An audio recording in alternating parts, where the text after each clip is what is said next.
вечер од Вашингтон, го гледате ТВ журналот News Flash на гласот на Америка на македонски, јас сум Јане Боаджиевски.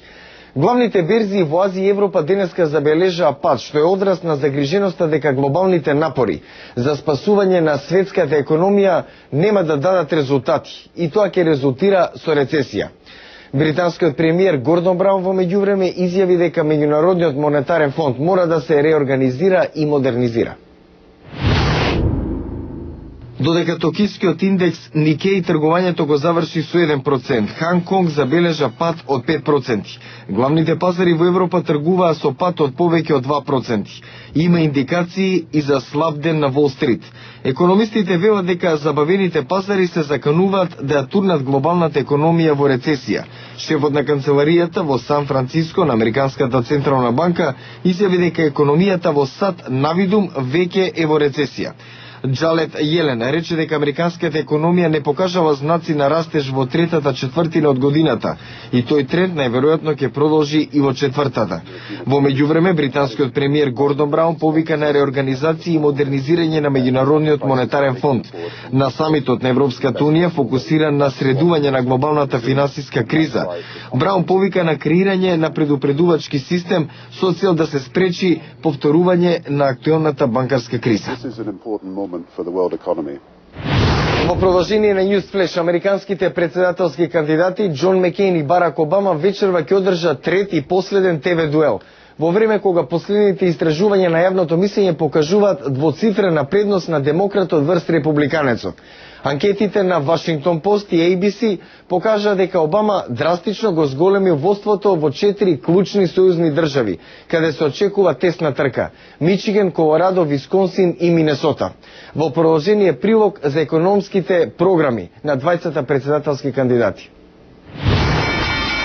Нервоза на берзата, губење на домовите под хипотека, банкарска криза. Американската финансиска траума во моментов доминира во кампањата за председателските избори. Од политиката кон Ирак и Афганистан, реториката се смени на тоа како кандидатите планираат да пружат финансиска заштита за средната класа во Америка. Сега прашањето не е дали живеете подобро од пред 4 години, туку од пред 4 недели. Планот на сенаторот Обама чини 60 милиарди долари. Главни моменти: даночни кредити за компаниите кои ќе отворат нови работни места во САД и 3-месечен мораториум за губењето на домови под хипотека. Планот на сенаторот Џон Мекејн е тежок 53 милиарди долари.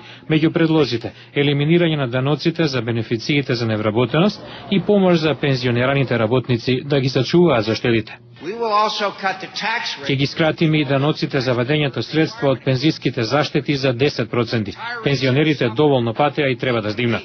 Политичките аналитичари велат дека американците по традиција гласаат за партијата која не е на власт кога економијата е во лоша состојба. Според анкетата на New York Times и CBS, Обама води пред Мекејн со 53 наспроти 39%.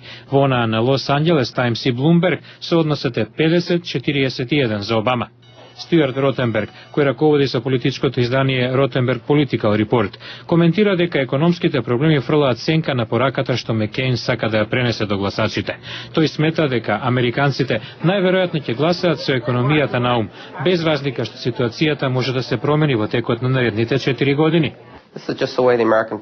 Таква е американската јавност. Реагираат на вестите, на сегашните околности, но она што им е пред очи. Убеден сум дека Македонија до април следната година ќе добие покана за членство во НАТО. Ова го изјави Даниел Фата, поранешен помошник заменик секретар за одбрана за европска и НАТО политика. Со Фата разговараше колешката Лилица Китановска.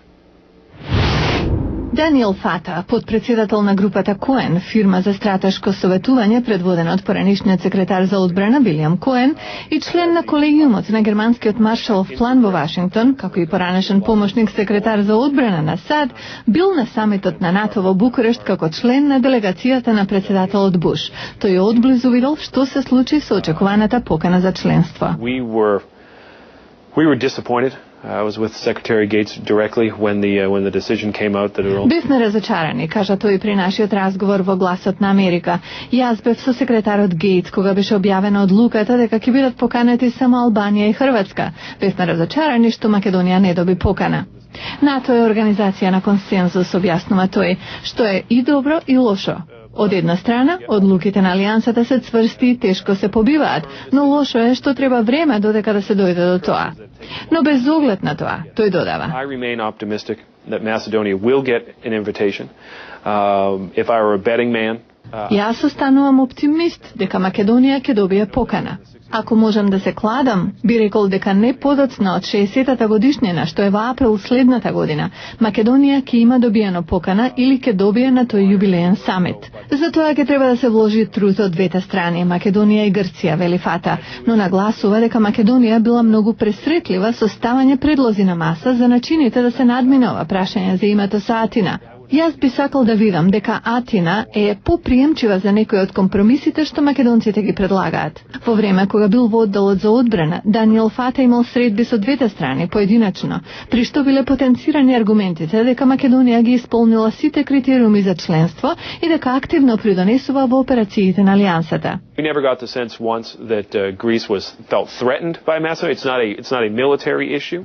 Никогаш не добивме чувство дека Грција се чувствува загрозена од Македонија. Тоа не е воено прашање, туку историско прашање, што треба да биде решено.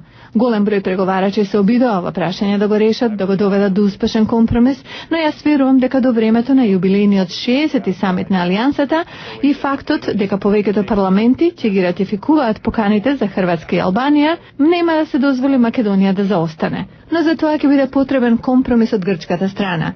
Јас никогаш не почувствував дека грчкиот народ е толку тврд во однос на прашањето со името. Грчката влада е таа што го држи таквиот став. Се разбира и Македонија треба да покаже волја за компромис. Македонија направи многу во таа насока. Би било убаво и Грција повеќе да се приближи до средината, вели господинот Фата за Гласот на Америка на македонски. Ова беа вестите за оваа среда, 15 октомври 2008. Јас сум Јане Бојаджиевски од студиото во Вашингтон. Го гледавте ТВ журналот News Flash на Гласот на Америка на македонски. Пријатна вечер. Се гледаме утре.